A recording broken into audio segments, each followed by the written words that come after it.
My name is Martin Cauchi-Inglott, and I am the Project Director of CRIMARIO II. CRIMARIO II is an EU-funded maritime capacity building project which is focused on the Indo-Pacific. But what is the philosophy behind CRIMARIO? Why does it exist? What does it hope to accomplish? Well, we're all aware that trade is dependent on safe and secure trade routes, that sustainable fisheries depends on the ability of agencies to control the exclusive economic zones and the high seas. We also know that threats and challenges know no borders, and that surveillance and enforcement assets are extremely costly and also required to provide the ability for agencies to conduct rescue operations at sea. So how does CRIMARIO fit into all this?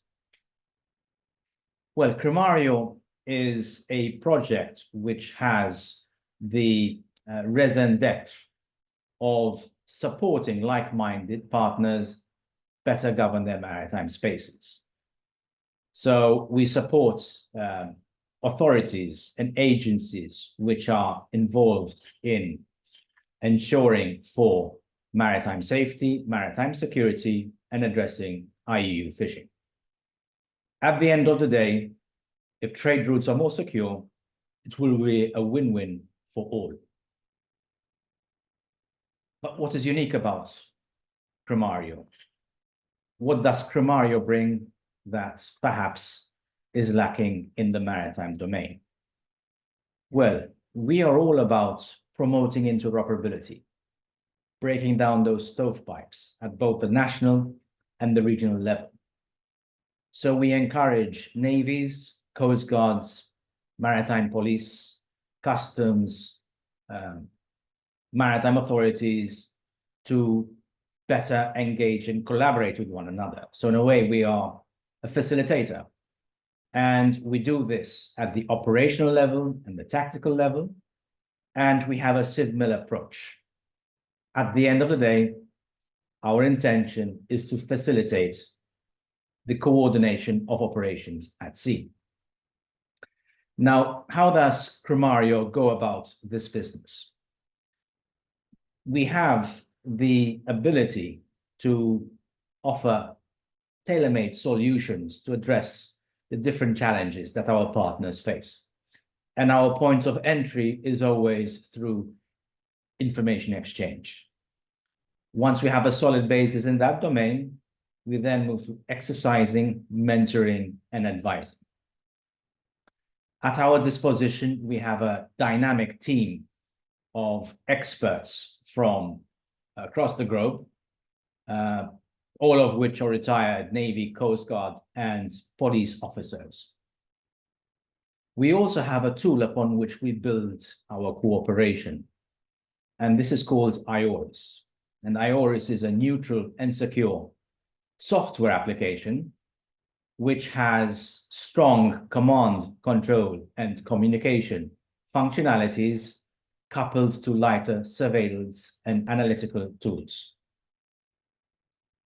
I'd like to now share my screen so that you'd have a better idea of what IORIS is all about, so that you can better understand what we are hoping to accomplish. IORIS is a web-based platform which implies that users do not need to download software or purchase software. It is flexible. It can be used by vessels at sea equally, but the main focus is for maritime operation centers. In effect, what it offers is a virtual operation center. Now, the three functionalities I mentioned are communications, coordination, and command. Looking at the communications functionalities, I would like to make the analogy with WhatsApp. WhatsApp offers the ability to communicate through one-to-one messaging, group messaging, and broadcasts. And this is what IORIS offers. It also offers strong coordination functions through its interactive map. In other words, you have a map upon which you can plot information and import information. And coupled to this, you also have the ability to share and archive files. So if I had to now switch on IORIS and depict what the system offers, this is what you would see. On the left-hand side, you would have your interactive map. Note sea charts, but equally so, if you had to zoom in on land, you would be able to see roads, etc. You're also seeing green boxes. Those green boxes are actually clusters of ships. And if you had to click on them, you'd be able to identify particular ships and extract information. On the right-hand side, you have got your messaging box. And of note is its translation functionalities. So you can actually communicate in all the languages that Microsoft offers. And once you send a message and receive another, you can translate it into your own language. There is a forms function through which you can develop your own forms. And for example, if you are conducting a fisheries operation, you can make templates for fisheries inspection reports. You can then archive and share the documents under the documents functionality.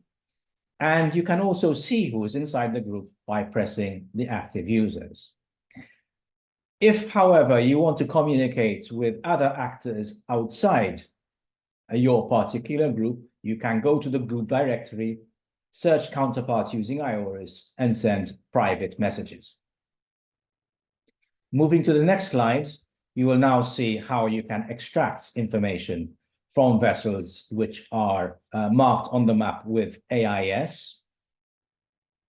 And you can actually have overlays which, for example, include exclusive economic zones, but you can actually plot areas yourself, and depicted is a maritime protected area with an eagle fisher inside. You can switch from group to group by simply clicking on the blue button, so you have the ability to communicate with different communities without having to log out of IORIS.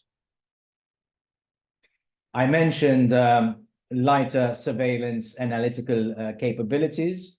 We're in partnership with Skylight, and through Skylight, the users of IORIS can actually identify vessels which could be of a suspicious nature, because Skylight has the ability to compare and analyze satellite data from different sources. I'll go back to the WhatsApp analogy and the creation of groups. And this is where the essence of IORIS's forte lies, because through IORIS, you can create different groups according to your needs. So this will start with, for example, single service, where you can create groups just, for example, the Coast Guard. And so I take the example of the Philippines and the Peruvian Coast Guard, which use IORIS to link up the different coastal stations together. But equally so, it can be any other authority or agency. You can then use IORIS to link different agencies and authorities together. Navy, Coast Guard, fisheries. And taking it one step ahead, one step up, you can use IORIS at the regional level, where now you can have different countries collaborating with the other through the system. And more so, the system can be used by regional organization to create their own clusters of countries or agencies. What I explained so far is more to do with routine information exchange. But in this day and age where there is information overload, you always want to make sure that those who are involved in a particular mission or operation should be able to interact with one another. So through IORIS, you can create tailor-made groups to deal with particular incidents at sea. For example, coordinating a rescue operation or addressing a blacklisted fishing vessel by picking and choosing who should be part of the group to execute the operation. Once the operation is conducted, you can archive the group. You can also extract the information from the messaging, which cannot be changed, save as PDF, and attach to a report for court purposes. This chart depicts who we have trained and who is active on IORIS. You can see the purple spots ranging from East Africa all the way to Latin America. These are all active or have been trained on IORIS. You also see a number of flags at the bottom. This is because naval assets from these countries have in the past and are trained on IORIS. So when they are in the region, they can actively collaborate with coastal countries to either exercise or even implement operations. I'll also draw your attention to the yellow spots. This is because CRIMARIO has partnered up with UNODC to work towards developing a software which will allow different information exchange systems to speak to each other digitally and securely. So, for example, an IORIS user can, in the future, engage with other sovereign info exchange systems, such as the Indian NISHA or the Singapore IRIS system. And this depicts the share it concept. Of note, we've had 3 conferences so far. The last one was in November 23 in Bangkok. Now, when it comes to information exchange, it is essential to give those using a particular system a right to define its future, a right to scrutinize the system. So what we have done is setting up an IORIS governance structure led by an IORIS steering committee, which with CRIMARIO defines the future of the IORIS system. And we've already had the first IORIS steering committee meeting in Bali in May of 23. It was followed by several working groups, policy, legal and technical, and operational. And at the moment, we have got 20 full members inside the IORIS steering committee, plus 11 provisional members and 41 associate members. Of note is that we also welcome observers to the IORIS steering committee, and we are proud to have had the UNODC, the IMO, the United States, United Kingdom, amongst others, join us for the first IORIS steering committee meeting. The next IORIS steering committee meeting is planned for March 2024. I'd now like to move towards some concluding remarks and emphasize that CRIMARIO is all about promoting cross-sectoral, inter-agency, and cross-regional cooperation across the Indo-Pacific. We have benevolent ambitions in mind, and all our tools are zero cost, much based on the neutral and secure IORIS C3 system and the Share It initiative. Share It, where we are partnering with UNODC.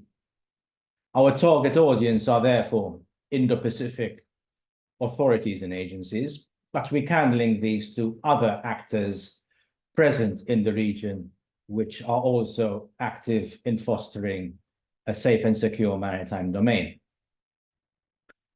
Our ultimate ambition remains to support partners better govern their maritime spaces so that all shipping will be safer and more secure, trade will flourish, fishing activities can be better controlled, and all will win in the process.